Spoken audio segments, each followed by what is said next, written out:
ಆತ್ಮೀಯ ವೀಕ್ಷಕರೇ, ನಿಮ್ಮ ಪ್ರೀತಿಯ ನಮ್ಮ ಮಕ್ಕಳು ಬ್ಲಾಗ್ಸ್ಗೆ ಸ್ವಾಗತ. ನಾನಿವತ್ತು ಗಣೇಶನ ಒಂದು ಸ್ತೋತ್ರವನ್ನು ಹೇಳ್ತಾ ಇದ್ದೀನಿ.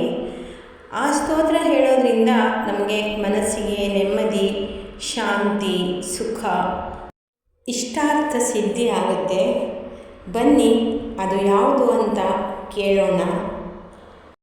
ಓಂ ಏಕದಂತಂ ಮಹಾಕಾಯಂ ತಪ್ತಕಾಂಚನ ಸನ್ನಿಭಂ ಲಂಬೋದರಂ ವಿಶಾಲಾಕ್ಷಂ ವಂದೇಹಂ ಗಣನಾಯಕಂ. ಓಂ ಗಂ ಗಣಪತಯೇ ನಮಃ.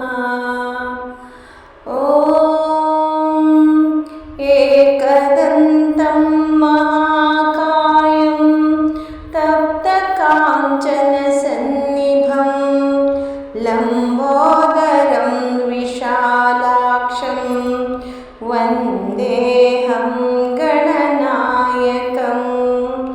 ಓಂ ಗಂ ಗಣಪತಯೇ ನಮಃ.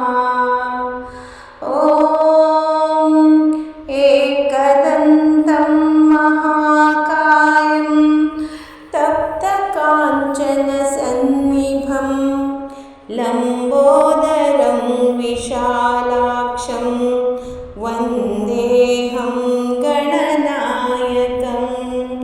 ಓಂ ಗಂ ಗಣಪತಯೇ ನಮಃ. ಓಂ ಏಕದಂತಂ ಮಹಾಕಾಯಂ ತಪ್ತಕಾಂಚನ ಸನ್ನಿಭಂ ಲಂಬೋದರಂ ವಿಶಾಲಾಕ್ಷಂ ವಂದೇಹಂ ಗಣನಾಯಕಂ. ಓಂ ಗಂ ಗಣಪತಯೇ ನಮಃ. ಓಂ ಏಕದಂತಂ ಮಹಾಕಾಯಂ ತಪ್ತಕಾಂಚನ ಸನ್ನಿಭಂ ಲಂಬೋದರಂ ವಿಶಾಲಾಕ್ಷಂ ವಂದೇಹಂ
विशालाक्षं वन्देऽहं गणनायकम्।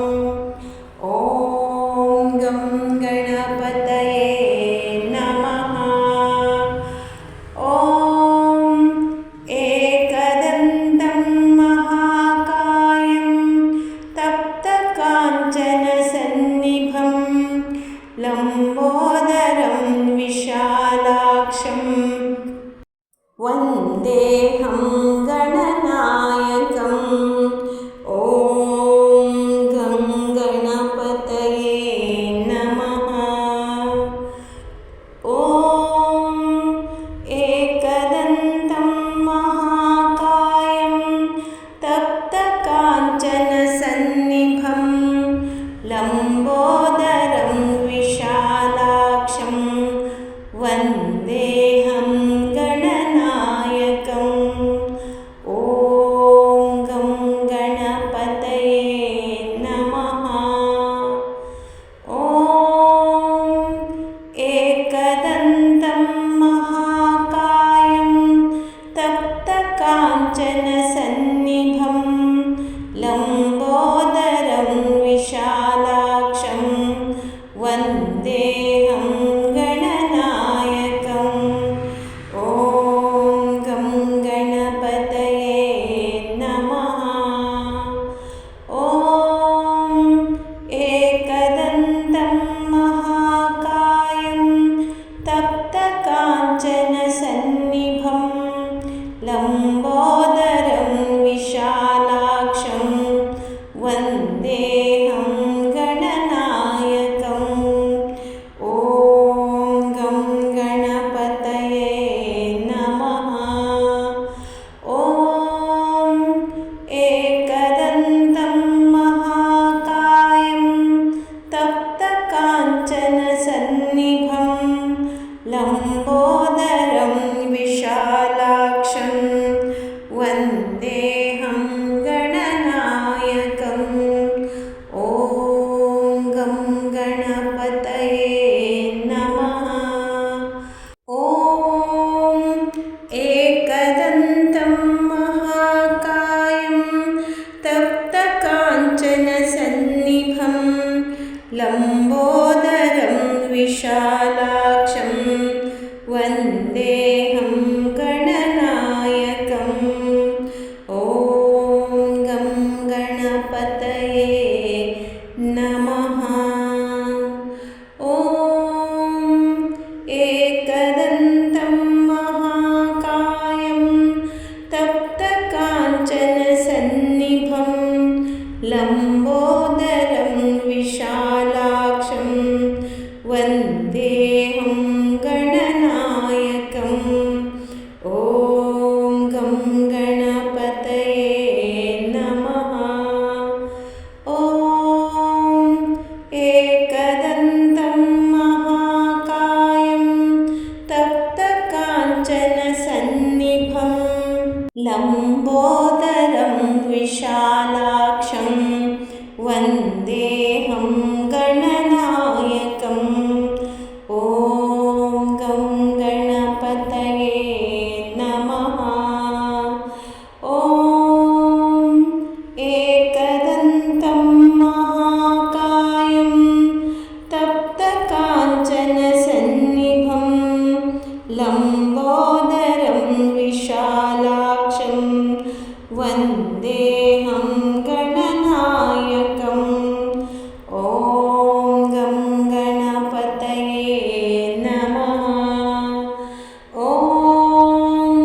एकदन्तं महाकायं तप्तकाञ्चनसन्निभं लम्बोदरं विशालाक्षं वन्देऽहं गणनायकम्।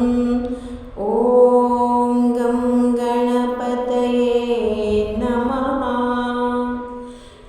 ಕೇಳಿದ್ರಲ್ಲ ವೀಕ್ಷಕರೇ, ಎಷ್ಟು ಸುಂದರವಾದ ಸರಳವಾದ ಶ್ಲೋಕ. ಈ ಶ್ಲೋಕವನ್ನು ನೀವು ಪಾರಾಯಣ ಮಾಡಿ ಗಣಪತಿಯ ಅನುಗ್ರಹಕ್ಕೆ ಪಾತ್ರರಾಗಿ. ಧನ್ಯವಾದಗಳು.